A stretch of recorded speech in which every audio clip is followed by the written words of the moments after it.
Hey, everybody, this is Joey Henderson, and I want to thank you for coming to this webinar through SCALT.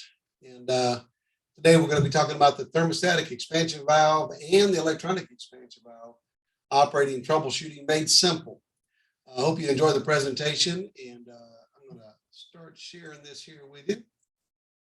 One thing I want to be sure you understand is that for years and years, we've had really mainly one expansion valve, and that's been a thermostatic expansion valve. If you look over here, we've got the regular thermostatic expansion valve. This is a Parker type. And over here on the right is an electronic expansion valve. This is Sporlan.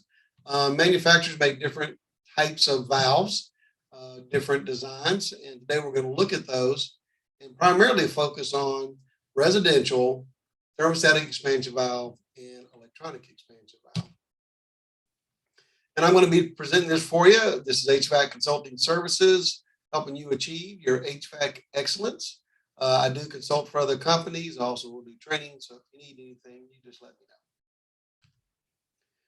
My name is Joey Henderson. Here's the time and credentials I've had in the field, 34 years. I was on nuclear submarines, where I kind of got my start. And I've been doing working for Carrier. I've worked for Train as technical trainer and reps. I've been here at the nuclear plants as the HVAC mechanic there. I've been teaching for 25 years. I've been on the board, and I am on the board for SCALT, board of directors, and I've been a member of SCALT for 25 years. I am a licensed mechanic, and I've had a service company for 15 years, and I still have an active state mechanical license as well. So when we look down to it, here's our two types of residential expansion valves, one of them being the thermostatic, one being the electronic expansion valve. And there's some commonalities between both. So before you really want to dig into the differences between them, let's look at the common features between them. Both electronic and thermostatic expansion valves have to have a subcooled refrigerant coming into them, okay? If we don't have a solid common liquid coming into these valves, they don't work. So when we check the subcooling on the liquid line, any degree below saturation is a degree of subcooling. So anytime we are 1, 2, 3, 10 degrees subcooling, that tells us, one of the things it tells us is that we have solid liquid coming into the expansion valve. We got to have that for both. Second thing is that both of them have to have some type of sensor reading the outlet temperature of the evaporator. So we've got to have a sensor strapped to the suction line, leaving the evaporator, reading temperature, or at least reacting to temperature. And so both of the valves have to have that. The thermostatic expansion valve has a sensing bulb, a thermal sensing bulb, and the electronic expansion valve has a thermistor that reads it. Third thing is that all of them will regulate flow through the evaporator based on load. So whenever we get a warm evaporator, then both the thermostatic expansion valve and the electronic expansion valve, based off the inputs of their sensors, will open up to put in more refrigerant into the evaporator coil. Consequently, if we start cooling down the space, the coil gets colder, then the valves will also start to shut down, feeding less refrigerant in the coil. And again, that's based off of demand. So it's kind of like a fireman with a hose. You know, he's got that little nozzle on his hose. And if he's fighting a fire, and if it's a small fire, he's going to only open up a little bit. If it's a large fire, he's going to open it up a lot more or all the way. And so he regulates the flow of the water based off of the heat he's got to put out. Expansion valves do the same thing, whether they're electronic or thermostatic. And then also, both of them separate the high side from the low side. We've got to keep the high side up so that we can reject the heat to that 95-degree outside air. We got to keep the low side down low enough so we can absorb heat from the return air coming across the evaporator coil.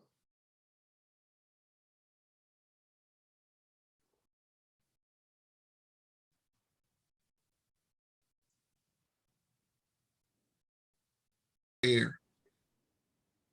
We have to keep the suction pressure low in order to absorb heat from the air going through it.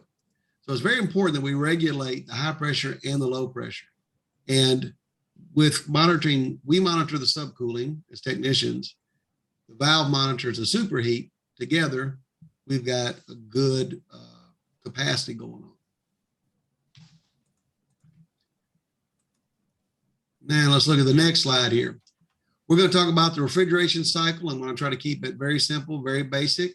If you know this, just hang in there with me. If you don't, I'm going to get you familiar with it so that you'll know what part the expansion valve plays. So I want to make a note here that these slides come from Refrigeration Training Services. It's a great training organization. They don't go out and do training, but they provide excellent training materials. So if you ever need a source for good training materials you want for your company, hit me up. I'll send you to these guys. They're excellent. So the following slides are going to be coming out of them. I've been using these guys for 20-something years. Excellent team. So we got 4 basic components in a refrigeration cycle, one of them being the metering device. And on this drawing coming up, I'm going to simulate a condenser and evaporator. So as you can see right here, we've got the compressor. We're just using R22 as an example. It really doesn't matter what the refrigerant is.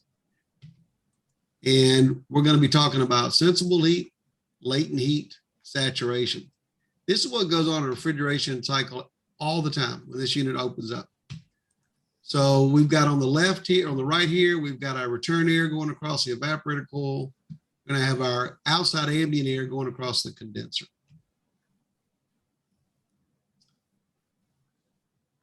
So here's step 1. We got the compressor running. It's shooting hot gas through the discharge line of the compressor. It's going to enter the condenser coil.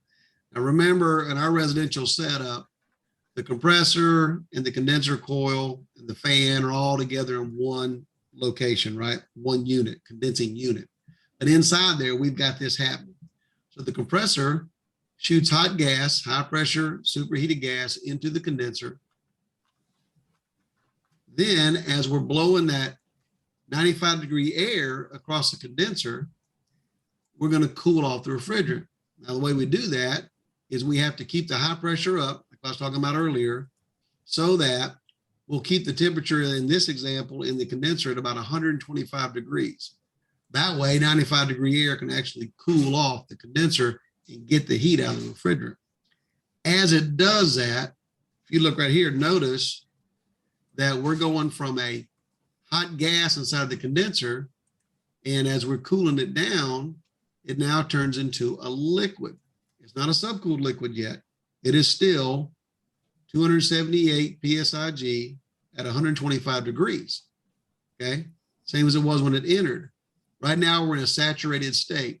We are a gas and a liquid at the same time, and we're keeping it at the same pressure, the same temperature. Now, when we leave the condenser, the lower part of that condenser becomes a subcooled circuit, and we're starting to cool down the liquid. So right here, it was a liquid at 278 psig at 125 degrees. Now, as we reject more heat, we cool that liquid down, and now we've cooled it down to 115 degrees. It leaves the condenser. Now it hits the meter device. Now, remember we were saying that in a meter device, we've got to have a subcooled liquid entering it. Now, this is a fixed meter device. It doesn't matter. The expansion valve would go right here as well. In this example, just showing that it's got to be a subcooled liquid entering the metering device. Then, as we leave the metering device, we go from a high pressure to a low pressure. We feed it into the evaporator. The evaporator is now absorbing heat from the return air. See, the evaporator is now 40 degrees. So since the evaporator is 40 degrees and the return air is 75 degrees, it's going to absorb the heat into the refrigerant. As it leaves the evaporator, this is very important, it now becomes a superheated gas, okay? This is these terms, superheat and subcooling, are critical when you are diagnosing a refrigeration problem, okay? When everything's running, all the fans, all the compressor, everything's running, but like something's not right. It's not cooling, or it's overheating, it's jumping out on high head pressure. You're wondering, is my expansion valve doing the job? Is it metering properly? Superheat and subcooling, what you need to know. Not just pressure at all, but you need to know pressure and temperature inside the coil and what it is leaving the coil, okay? And that's how we get superheat and subcooling. As it leaves the evaporator, it's gonna come out of here a superheated gas. So here are a couple of notes to take place. Always remember, when it comes to a fixed metering device versus a non-fixed metering device, okay? In a fixed metering device, subcooling makes sure we get the proper amount of liquid going into the meter device. It also determines that the condenser is actually doing the job. If we have no subcooling on the liquid line leaving the condenser, then we have no liquid at all. So for instance, if this line down here was 125 degrees or hotter than the saturation temperature in the coil, there's no liquid in that line. It's just hot gas, okay? When I've had a technician call me and tell me that his liquid line was hotter than his saturation, either A, had it in the wrong place, or B, he was completely, the condenser was not doing the job. It was dirty, something was happening. Come over here to the evaporator, the same thing. Superheat determines that we are rejecting heat from the coil. It also determines that we are protecting the compressor. Superheat, the reason we monitor superheat leaving the compressor, by leaving the evaporator, is so that we can protect the compressor. That's by far the number one reason we monitor superheat, is to protect the compressor, okay? We don't want to flood the compressor, which is anything below 5 degrees superheat. And we don't want to overheat it, which in general is anything above 15 degrees superheat on a residential AC or heat pump system in the cooling mode. If we're anywhere between 5 and 15, we're in pretty good shape, okay? And I've got those numbers later for you to look at. Sorry, I'm still not sure about that. Now, let's look at the thermostatic expansion valve. Subcooling and superheat are the absolute critical parts of troubleshooting and known operation of it. So on the expansion valve, this is important to understand that we, as the technician, are responsible for setting the correct subcooling going into the expansion valve. Okay, we have to do that. And the subcooling is on the data plate of the unit. So if you've got a system, a split system, then it's going to tell you on the outdoor data plate what is the required subcooling. On average, it's 10. Some units may be 9, some may be 11. I've seen as low as 8, I think, maybe as high as 12. But 10 is about the dead middle. So if you're on an older unit that's got an expansion valve, maybe you're converting one to an expansion valve, and you can't find any information on data plate, if you go with 10, you're going to be in good shape. Working with engineers and industry, manufacturing engineers, they have always told me that it's always okay to be above the required superheat, but not below it. So even though we have that plus or minus 3 on most data plates, they'll say required subcooling is 10, but it'll say plus or minus 3. Every engineer I've ever talked to in the industry, primarily carrier engineers and train engineers, will tell you that, yeah, you can go 3, but you're on the end of you're at the edge of the mountain at -3 below. But if you are 3 above, or even a little bit more than that, the expansion valve can handle it no problem. It'll ensure you have enough capacity. So recommendation is either hit it on the data plate, required subcooling, or 3 degrees above. Try not to let it go below the required subcooling. It's just, you're in a really touchy area right there. So the technician is responsible to do that by adding refrigerant, and by all means, don't go way over subcooling. If you're 3 or more above subcooling, you need to remove refrigerant to get it back down. On your superheat side, this is where the valve comes into play. Unlike commercial, which has adjustable expansion valves, and unlike refrigeration, which has adjustable expansion valves, residential expansion valves are non-adjustable. So you as a tech, you get the subcooling right, and then the valve does the superheat. The valve regulates its own superheat. So when you're trying to troubleshoot a valve, before you condemn it at all, be sure that you have the correct amount of subcooling first. If it's low on subcooling, then the valve's not going to operate right. If it's way over on subcooling, the valve will tend to hold its own, but you'll have other issues inside the system. But if you're thinking the valve is bad, then the first thing to check is proper subcooling. After that, see what the superheat's doing. So the average subcooling is 10. The average superheat for a thermostatic expansion valve, not electronic, but a thermostatic, is between 5 and 15. It will range between 5 and 15, depending on the load of the coil, the conditions of the outside air and the inside air. So give it a range. If it's anywhere between 5 and 15, we're usually good. This is where most people look for a 10 or 12 degree superheat, because that's about dead middle of that range, okay? Anything below 5, we are in danger of flooding the compressor with liquid refrigerant, which will damage the compressor. Anything above 15, leaving the evaporator, can overheat the compressor. Now, some manufacturers will tell you, if you have a remote, don't get it confused with commercial refrigeration and air conditioning.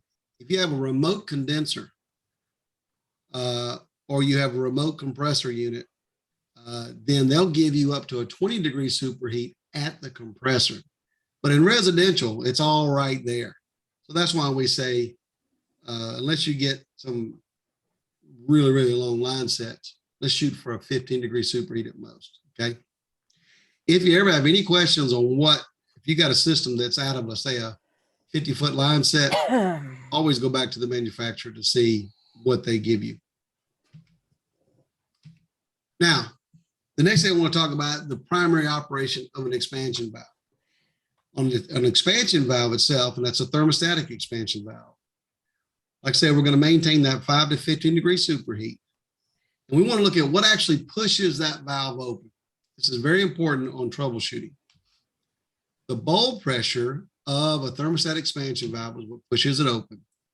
And what closes it is actually the evaporator pressure and the spring inside an expansion valve. Let's take a look inside of an expansion valve. Right here, this simplified diagram, and I've got a little more detailed ones coming up, is the spring that's inside of a expansion valve. And that is called the superheat spring.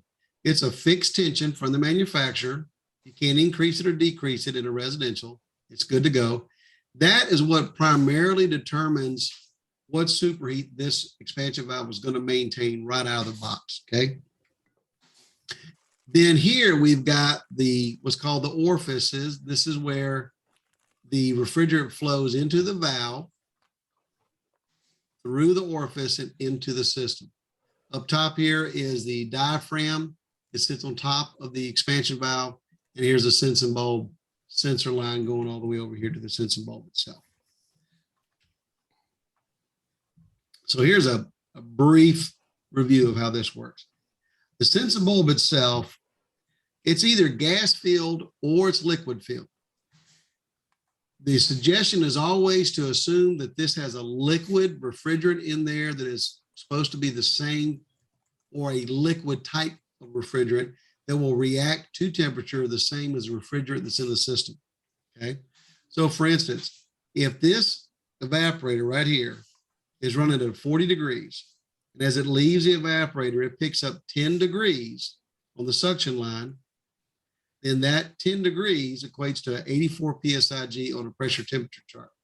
So this is an R22 system. So if you looked at a pressure temperature chart and you looked up 50 degrees on that pressure temperature chart, it would be exerting 84 pounds of pressure through this line all the way over on top of this valve. So now we're going to exert 84 pounds of pressure on top of this diaphragm inside the expansion valve.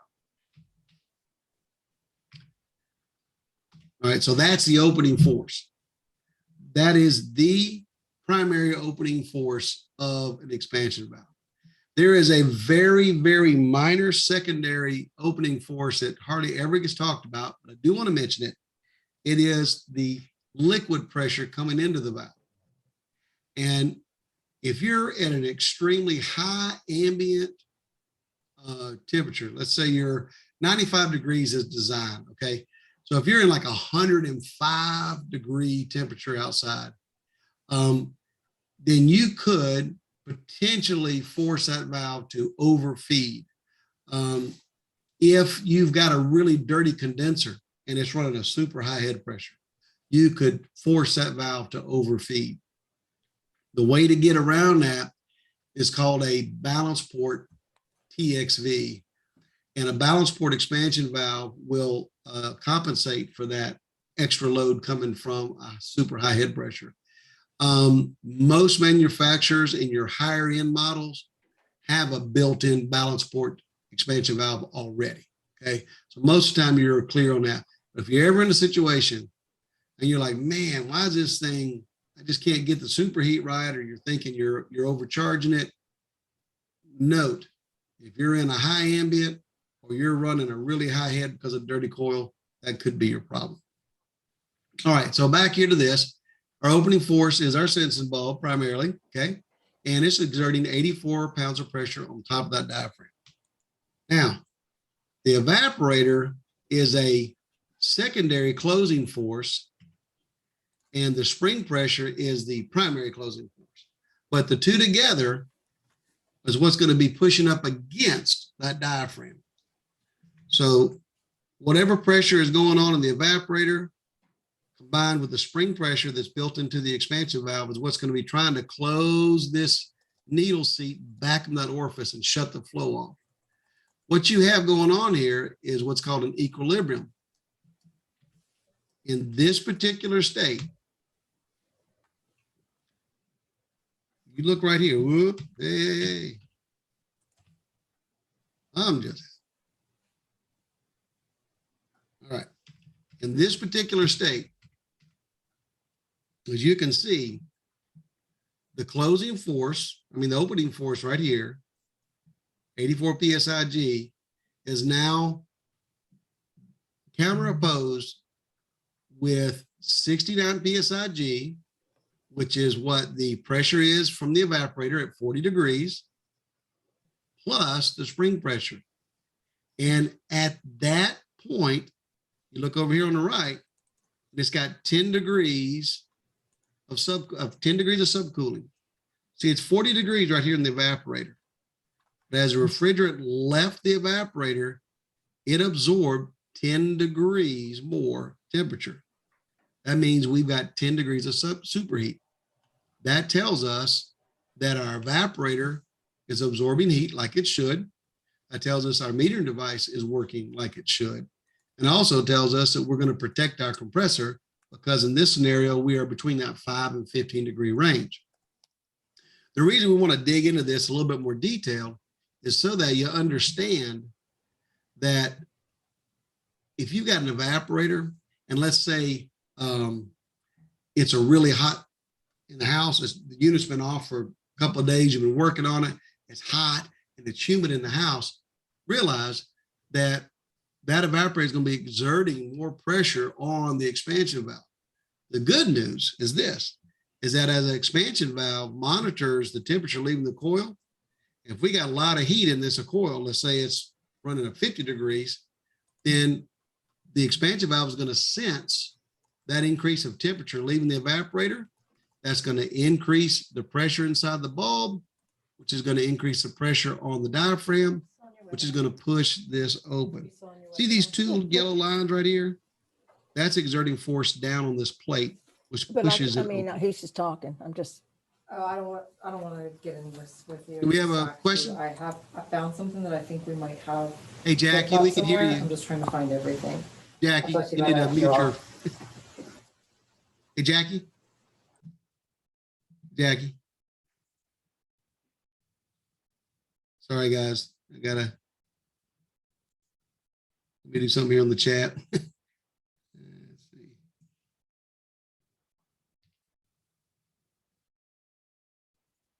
Y'all give me just a minute here. Let's see.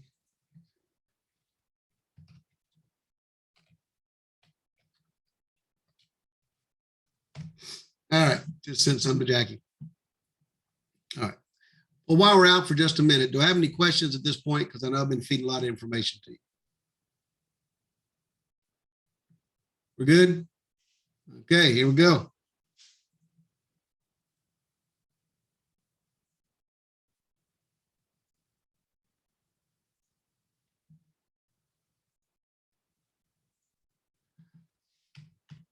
Okay, so that's the basics of how an expansion valve works. It's also, in general, how an electronic expansion valve works, except it has electrical inputs rather than thermal inputs. So an expansion valve is literally reading the temperature of that line, and that temperature is reacting to the sensing bulb, which is literally heating up the fluid in here. So let's look at this next slide. It's a little bit better detailed here. Here we've got our expansion valve. We've got our sensing bulb down here at the outlet of the evaporator. And we've got a subcooled liquid coming in. We've got our hot gas coming out, or I'm sorry, our low pressure cool gas coming out. And we've got 10-degree superheat. See, we've picked up 10 degrees as it's left the evaporator. So this sensor bulb is now going to react to that. So we're going to use our X-ray vision here and step inside this expansion valve. So here's our superheat spring. Here's that needle seat. Here's an orifice. Here's the diaphragm. So this is how you normally see an expansion valve. Here's what's on the inside. We have this diaphragm right here. This separates the bulb pressure from the pressure inside the expansion valve. Look right here. This is a connecting disc with rods that go down to the disc here where the seat sits. So you'll see here in a minute on this animation, as we exert pressure on top of this diaphragm, it pushes down that disc, which pushes down on this spring, and it's going to force this needle seat to open and allow refrigerant to flow through. So here we go. Here we are at a stop position. We're going to warm up the bulb. Here goes the pressure build up on top of the diaphragm. It's going to overcome spring pressure and evaporator pressure, push it open until they reach equilibrium and maintain that relatively 10-degree superheat. So what's going to happen if, the unit, somebody came and shut the unit off, let's say they went to work, they set it back to 82 degrees, they get home, they crank it back down to 74 degrees. Well, when they do that, the unit comes on, the return air is going to be warmer. It's going to exert more pressure on this, which will push it open even further, which will feed more refrigerant. And that's going to now open up until it reaches the new equilibrium. And it's still going to maintain that 10-degree superheat. Remember, superheat is a relationship between evaporator pressure and suction line temperature. So when we take that evaporator pressure and we convert it to temperature, even though the pressure may be higher due to a higher return air temperature, the valve is going to open up and adjust to maintain that 10-degree superheat. So your pressures can fluctuate, but your superheat can stay relatively the same. That's why it's so important to look beyond just pressures. I used to have technicians call me all the time, and I say, well, tell me what your superheat and subcooling is. They say, well, I got the suction pressure and the high pressure. Like, well, that's only a part of the pie. I got to see the relationship of what's going on. So I know I preach that a lot, but I couldn't preach it enough. Superheat and subcooling. All right, so here you go. You've got the evaporator pressure and the spring pressure pushing up against the diaphragm, and together they will now regulate the flow of refrigerant going through there. Now, let's look at a couple of different types of expansion valves, okay? And we're still talking about a thermostatic expansion valves. We've got a flared type, and this is where we actually will flare in on one side and on the other to go into the coil. Typically, a refrigeration valve is this way. However, you will see sometimes on case coils for air conditioners that have an evaporator at the end of it, you may see one side is a sweat in and the other side is a flared in. So you'd braze in on one side, the other side will be screwed into the evaporator coil. The other type is complete sweat. So we've got it brazed in over here on the liquid side, and then we've got it brazing over here on the vapor side coming out. And then the last one we got here is a flange type.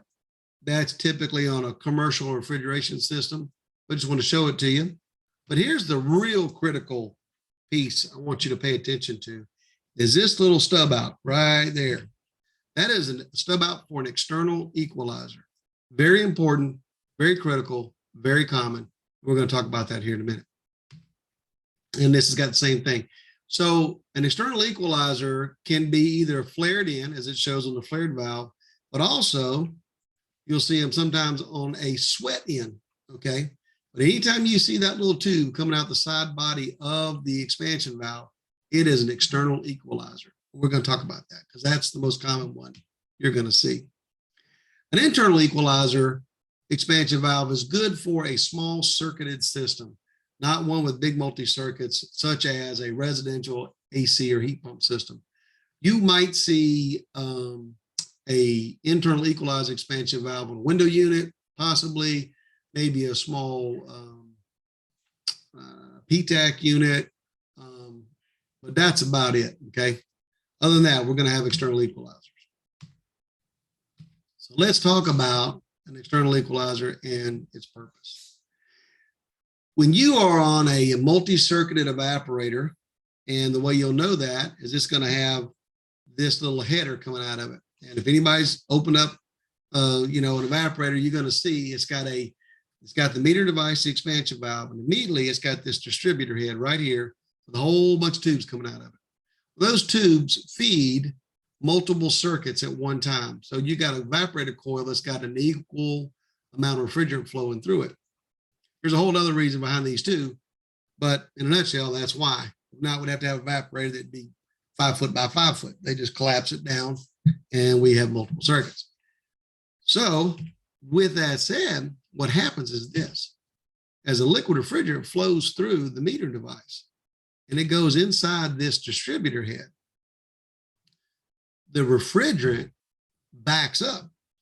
Because see, now what's happening is we're kind of like in a subway station here, okay? All this refrigerant is entering in this section of the distributor head, but now it's got to back up inside there and go through each of these little bitty tubes.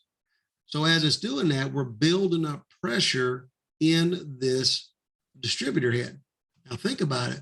What was a secondary closing force to the expansion valve is the evaporator pressure.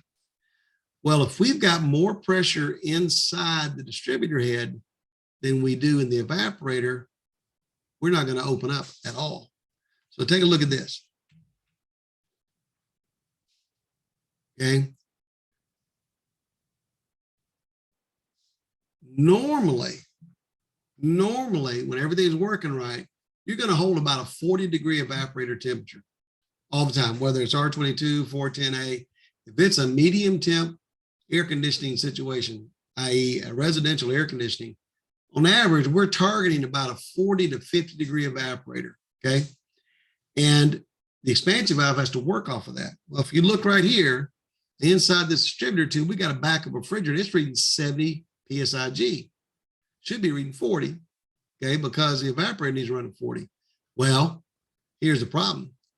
Because we've got a buildup of refrigerant in the distributor head, now we're going to starve the evaporator.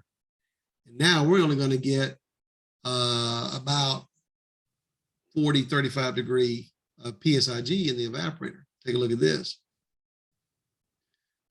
The sensing bulb, okay, is still going to operate based off of the outlet temperature of the evaporator coil. Well, if we got 70 PSIG up underneath this diaphragm and we got spring pressure, we're going to starve the evaporator because the evaporator's only got 35 PSIG going into it. TXV does not know that. It doesn't know that. It's simply operating off of the pressure built up under that diaphragm from the gas and the spring pressure. So we've got to equalize the pressure underneath this diaphragm and have it read true evaporator pressure. It's got to read true suction pressure. Right now it's being fooled, okay? So watch how an external equalizer works. Right now, if you look up here, we don't have it connected, okay? It's just giving the illustration, it's pinched off. Now let's hook it up.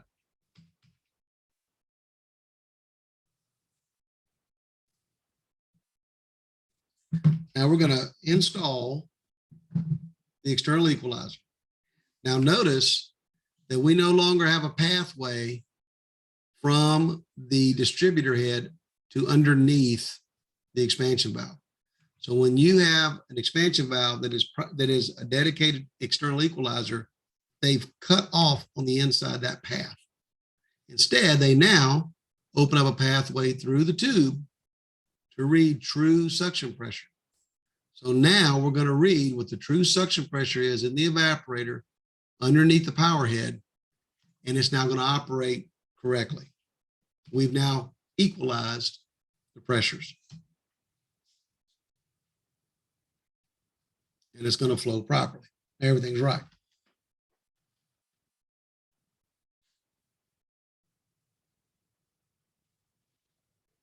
So now, with the external equalizer working, the expansion valve can read the proper saturation, temperature, and pressure of the evaporator. Hope that makes sense. The reason I bring this up is that this is the majority of our residential units have external equalizer and expansion valves.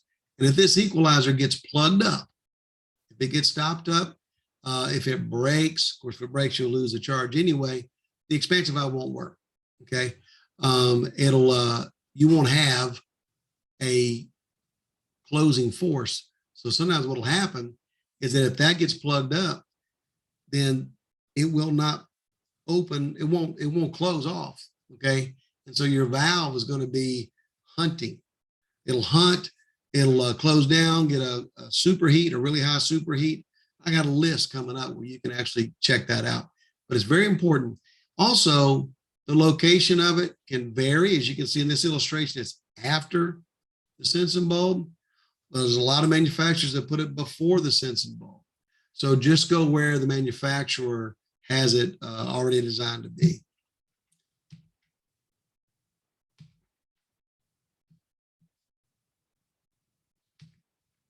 And here's a direct picture of one. So here's our liquid line coming into the expansion valve. Here's our subcooled liquid line.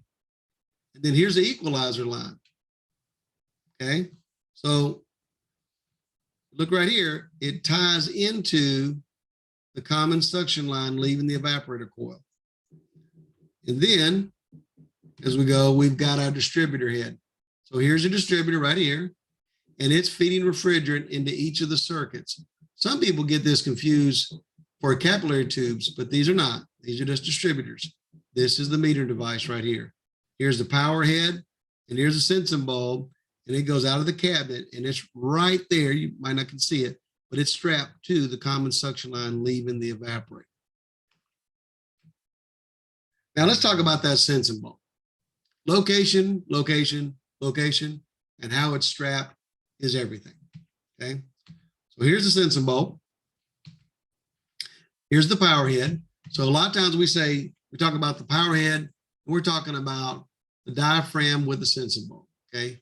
And in commercial and resident refrigeration, you can replace these power heads, but on residential, If the valve goes bad, you got to replace the whole valve. Okay, you can't get the power head separate from it.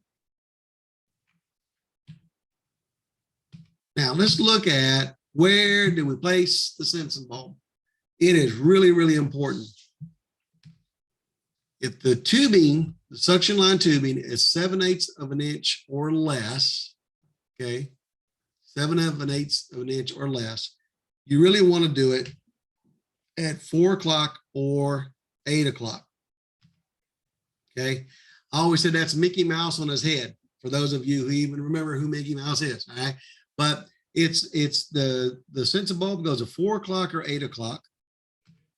If we have a, I'm sorry, if it's larger than 7/8, not smaller, it's larger than 7/8, 4 o'clock or 8 o'clock. If it's smaller than 7/8, then it's the opposite. It is at, they really like to see it if it's anywhere in between 8 o'clock or 4 o'clock. So a lot of guys, the way we used to teach it is that if it's less than 7/8, put it at 10 and 2. If it's more than 7/8, put it at 8 and 4. But in general, anywhere around here except the bottom, okay? Except the bottom. If it's on the bottom, I'll show you in a minute what happens. We get liquid oil is down on the bottom of the line, and it can change the way it reads. The sensing bulb is very sensitive. It really has to be in the right place. So 4 o'clock and 8 o'clock, 7/8 or larger, 10 and 2 on a smaller line, or somewhere in between, but not on the bottom. One other thing too, if you're on a larger line, 7/8 or bigger, you do not want to go on the top as well, because it's actually hotter up top than it is on the sides. So if you put it on the top of a large line, it could actually make it read too warm. And this shows that in this slide right here. And I tell you, I worked with engineers and they've measured this. It literally is warmer up top than it is at the bottom.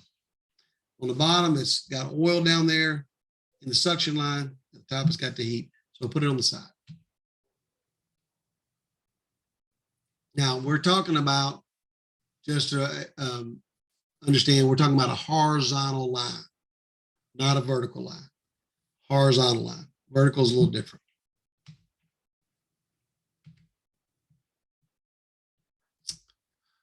So number one, we want to make sure that the bulb is on a smooth surface. Don't put it on a solder joint. So like if there's a swedge fitting where you've got a coupling or you've got an elbow, you got a braze fitting where you brazed into the suction line, don't put the sensing bulb across it because it'll make it cockeyed. It won't be flat. Secondly, you got to use stainless steel hose clamps or the manufacturer clamp that comes with it. It's got to be a tight mechanical strap, okay? The radiator hose clamps are the best. They use those in labs at the manufacturing level. So if you come across one and somebody used a 10 pounds of duct tape and wire straps, I promise you it'll get loose. Go ahead, peel off all the layers of insulation, duct tape, and cut the straps off, and go ahead and use radiator hose clamps. My source for radiator hose clamps was an automotive store, and I would go and get a couple of packets of different sizes, and I would keep those on my truck, and they are a dream.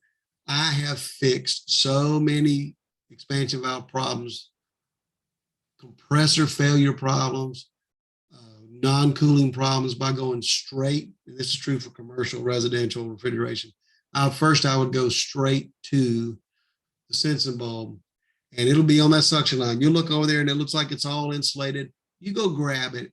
And if you can move that thing around the pipe with your hands, you're going to need to cut all that stuff off of there. I guarantee you, you're going to find either duct taped on there or somebody put wire straps on there. Okay.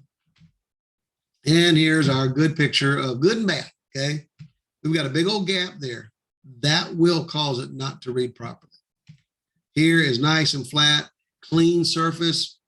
Take you some sandpaper or a little, green scrubby pad, clean that surface up nice and smooth, good strap, okay? Also remember, if you do strap it down and you got some small ones, notice we've got two here that pretty much divide the width of it up. Another thing to note is you always want to have the clip on this on the bottom. So let me give you, I got to change that picture because it's not good. Just a note, no matter how much duct tape you use, no matter how many zip ties you use, it's going to get loose. Okay. It doesn't work. I've been there, done that at the very beginning. I've took a ratchet, I've taken the zip gun, you know, and I've ratcheted down those zip ties on there, and I can't move it with my hands for love or money. But if I go back, I've been back on those jobs, and after enough heating and cooling, the plastic on those zip ties expand and contract. It gets loose. The duct tape gets loose, and that's what your problem is. Use a mechanical strap. Now here's what I want to show you on these here. Anytime you place it on a horizontal line, the little tip needs to be on the bottom. The one that goes to the expansion valve needs to be on top. That way only gas gets to the expansion valve. If it's the other way around, like it was in those previous pictures, then what's going to happen is liquid will get into this line and damage the expansion valve. Number one. Number two, don't do it across the coupling. And if it's a vertical, just be sure that the sensing bulb is coming in at the top. The sensing bulb line is at the top, not at the bottom. That way gas gets all the way up in it. Other than that, it doesn't matter where on the pipe you put it on a vertical line, as long as it's a smooth surface and clean, mechanically strapped, and the sensing bulb line is coming out the top, going over to the expansion valve.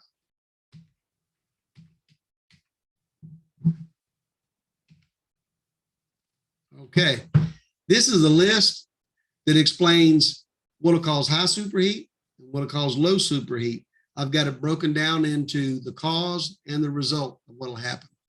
Don't really need to go through this extensively. We've talked about it already in the presentation, but go through this list. I'd use it as a chart for troubleshooting, okay? It's a good one, but this is a summary of everything we've just been talking about. Now, let's look at electronic expansion valves. All the principles we just talked about subcooling and superheat still apply. The only difference is instead of having a sensing bulb going to a power head, it's got a motor-driven expansion valve, and it's got a control board that moves it. So let's take a look here. It's got a, it's going to have a control board. Sometimes it's built into the defrost board, or it's a separate onboard superheat controlled expansion valve board. It's going to have a motor that drives the expansion valve open and closed. And it's going to have some kind of a sensor to it. It's going to have a suction line sensor for reading the suction line temperature. And it's going to have a pressure transducer. It's going to be reading the suction pressure. And it's all going to come back to the board. So here's the internals of one particular type. And it's got a motor in there. Look right here's a stepper motor. And that is driven by a DC bolt signal. Hang in there with me. If you look down here, the operation of this valve is no different than a TXV.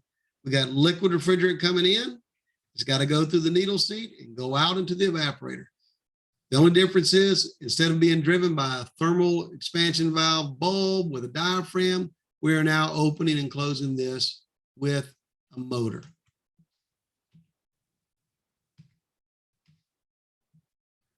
Here's a cutaway of one type of electronic expansion valve. This is the motor inside of it. Here's the liquid coming in. Here's the gas going out.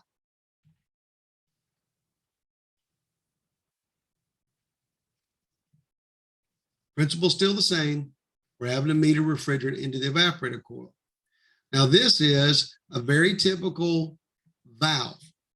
So this is the valve body, okay? Up inside here are gears, okay? This is where the actual gears are in that open and close the valve.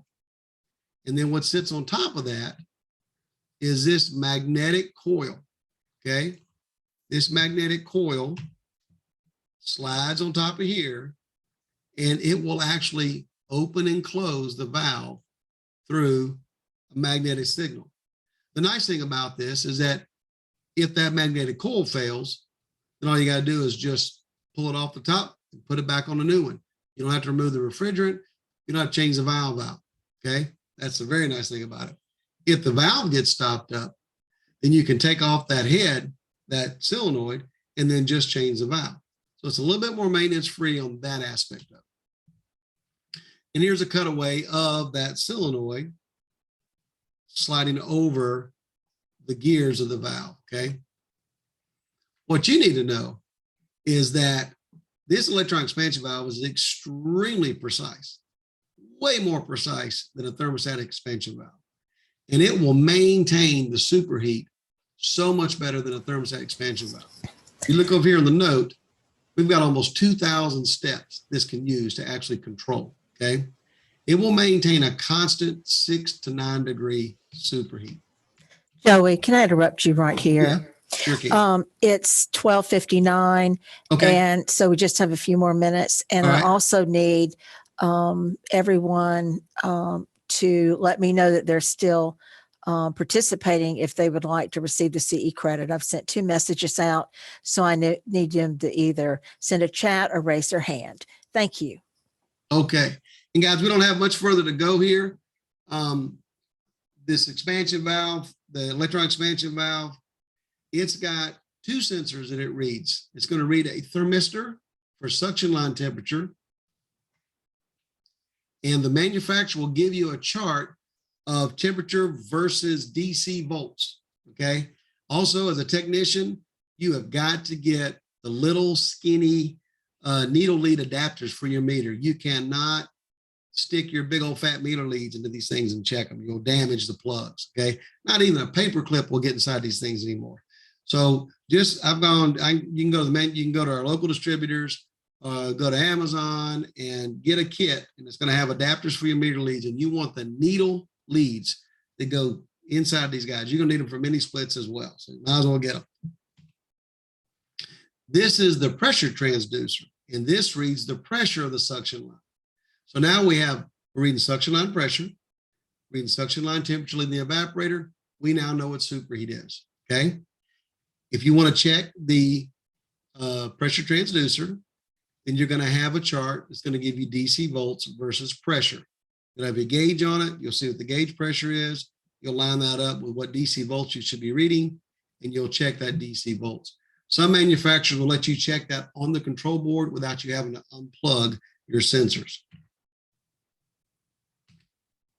So between the pressure transducer and the thermistor, we can operate the electron expansion valve. They both come back to this circuit board right here. This is just one of a few different types of designs, but in general, any manufacturer with an electron expansion valve is going to have this main control board, and it's going to have diagnostic lights on it. It's going to have it's going to have voltage reading points on it. It's going to have manual jumpers, so you can actually manually control the valve, open and closing it to test it out. So this is where all the inputs and outputs go to. And if you look at it here,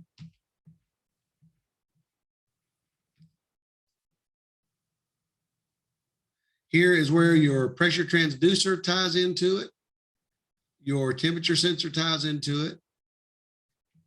And then what it does is it takes the reading coming in, and then it sends a signal out. So the control board is the input and the output for the electronic expansion valve. Okay, other than that, it operates the same as a thermostatic expansion valve. It's got to have subcooling, and it's going to monitor superheat.